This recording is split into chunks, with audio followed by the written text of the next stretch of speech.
नमस्कार, दिल से दिल तक हेल्दी हार्ट टॉक शो पर आप सभी का बहुत स्वागत है। आपके साथ हूं मैं लवीना राज।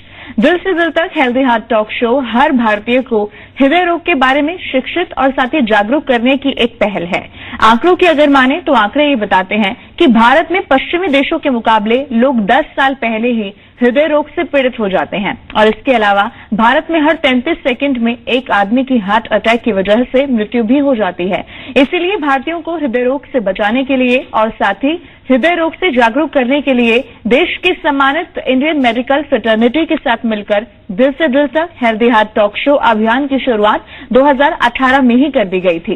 दिल से दिल तक हेल्दी हार्ट टॉक शो को लाखों ऐसे भारतीय हैं जिन्होंने सराहा है और हजारों भारतीय इस अभियान से जुड़े भी हैं, जिसे देखते हुए हर रविवार को दोपहर 12:30 बजे जी हिंदुस्तान के मंच पर भारत के सुप्रसिद्ध हृदय रोग विशेषज्ञ एकजुट होते हैं और हेल्दी हार्ट लाइफस्टाइल के बारे में चर्चा करते हैं।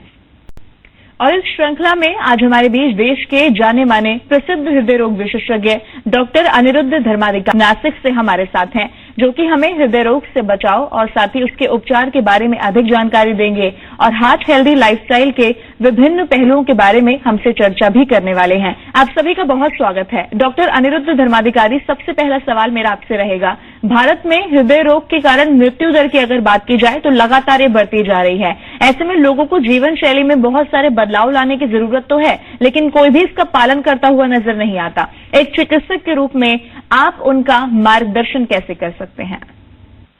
कुछ साल पहले देखा गया तो भारत में हृदय रोग का प्रमाण पाश्चिमात्य देशों से काफी कम था, लेकिन जो अभी आंकड़े हमें प्राप्त है 2015 साल के, तो हर 1000 मौतों में से 272 मौतें हृदय विकार के कारण से होती है और ये माना जाता है कि आने वाले 25 सालों में ये दुगनी होने वाली है।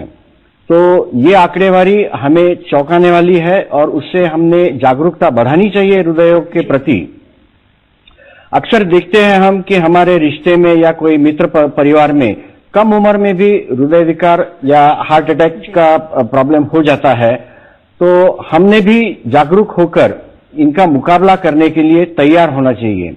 विशेषतः जिनको diabetes, blood pressure, high cholesterol या जिनके फैमिली में हार्ट का प्रॉब्लम है, ऐसी हिस्ट्री है, जो तंबाकू का किसी भी रूप में सेवन करते हैं, उन्होंने ज्यादा सावधानी बरतनी चाहिए।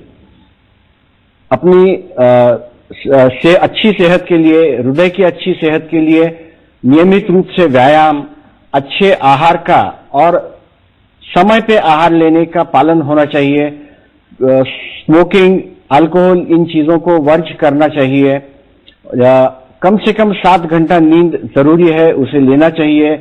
और डॉक्टर साहब जो हमें टेस्ट या दवाइयों का सुझाव करते हैं, वो हमने फॉलो करना चाहिए। डॉक्टर अनिरुद्ध धर्माधिकारी जी, आप कैसे ये तय करते हैं कि मरीज को एंजियोप्लास्टी की जरूरत है या फिर बाईपास की, क्योंकि इसको लेकर बहुत कंफ्यूजन लोगों में देखने को मिलता है? पहले सिर्फ बाईपास सर्जरी हुआ करती थी।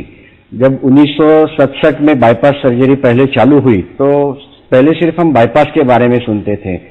1985 के आसपास एंजियोप्लास्टी की शुरुआत हुई और अभी सभी लोग जानते हैं कि अगर हार्ट के ब्लड वेसल्स में ब्लॉकेज है तो हम एंजियोप्लास्टी करके उनको दूर कर सकते हैं। और बाईपास जो 2.5-3 घंटे ऑपरेशन चलता है, उसमें काटछाट होती है। ऑपरेशन के बाद काफी दिन तक हॉस्पिटल में रहना पड़ता है। घर पे भी हमें कुछ सावधानियां बरतनी पड़ती है। उस तुलना में एंजियोप्लास्टी काफी आसान लगती है लोगों को कि एंजियोप्लास्टी क्या एक दिन में डिस्चार्ज कर देते हैं, कोई काटछाट नहीं होती है। लेकिन हमने ये समझ लेना चाहिए कि एंजियोप्लास्टी ये कोई जादू की छड़ी नहीं होती है। ऐसे कुछ ब्लॉकेजेस होते हैं, जैसे कि हमारी जो लेफ्ट मेन कोरोनरी आर्टरी, यानी हृदय को खून का सप्लाई करने वाली सबसे अहम खून की धमनी होती है, अगर उसमें ब्लॉकेज हो तो हमें बाईपास करना ज्यादा बेहतर होता है। या ब्लॉकेजेस की संख्या 3-4 से भी अधिक हो तो उतने स्टेंट डालने से ज्यादा बेहतर होता है बाईपास करना। ऐसा भी देखा गया है कि जिन मरीजों को डायबिटीज है उनमें अगर बाईपास किया जाए तो एंजियोप्लास्टी से ज्यादा फायदा उनको मिलता है, क्योंकि दोबारा ब्लॉकेज होने की संभावना डायबिटिक पेशेंट्स में ज्यादा होती है और हम जो एंजियोप्लास्टी करके स्टेंट डालते हैं उसमें भी ब्लॉकेज होने की संभावना होती है, वो डायबिटीज के पेशेंट्स में ज्यादा होती है। वैसे ही जहां पे कोई ब्लड वेसल बाइफरकेट होती है, यानी वो दो जगह बढ़ जाती है, अगर उस जगह पे ब्लॉकेज होता है तो ऐसी स्थिति में बाईपास करना ज्यादा बेहतर होगा। जिनको एक या दो ब्लॉकेजेस है, जो सीधी सादी ब्लड वेसल है उसमें ब्लॉकेज है, जिनको डायबिटीज नहीं है, ऐसे मरीजों में अगर हम एंजियोप्लास्टी करते हैं तो उसका नतीजा अपने को अच्छा मिलता है। लेकिन डायबिटीज है, ज्यादा ब्लॉकेजेस है, हार्ट के मेन ब्लड वेसल में ब्लॉकेज है, तो ऐसे स्थिति में बाईपास करना ज्यादा बेहतर होगा। डॉक्टर अनिरुद्ध धर्माधिकारी जी, एक छोटा सा संदेश हमारे दर्शकों के लिए जिससे कि वो जागरूक हो सकें और हृदय रोग से खुद को बचा सके। मेरा यही संदेशा होगा सब लोगों को कि हमने अपनी जीवन शैली में बदल लाना चाहिए।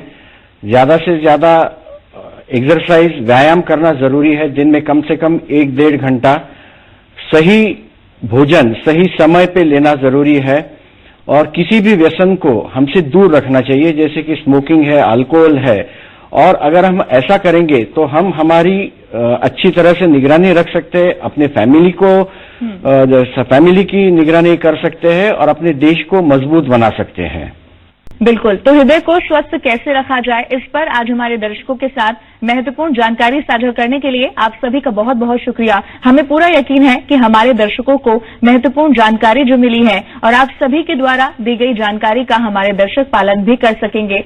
अधिक जानकारी के लिए लॉग इन करना ना भूलें फेसबुक पेज दिल से दिल तक हेल्दी हार्ट पर। आप सभी दिल से दिल तक हेल्दी हार्ट अभियान से यूट्यूब, इंस्टाग्राम और साथ ही ट्विटर के माध्यम से भी जरूर जुड़ सकते हैं। लॉग इन करना ना भूलें।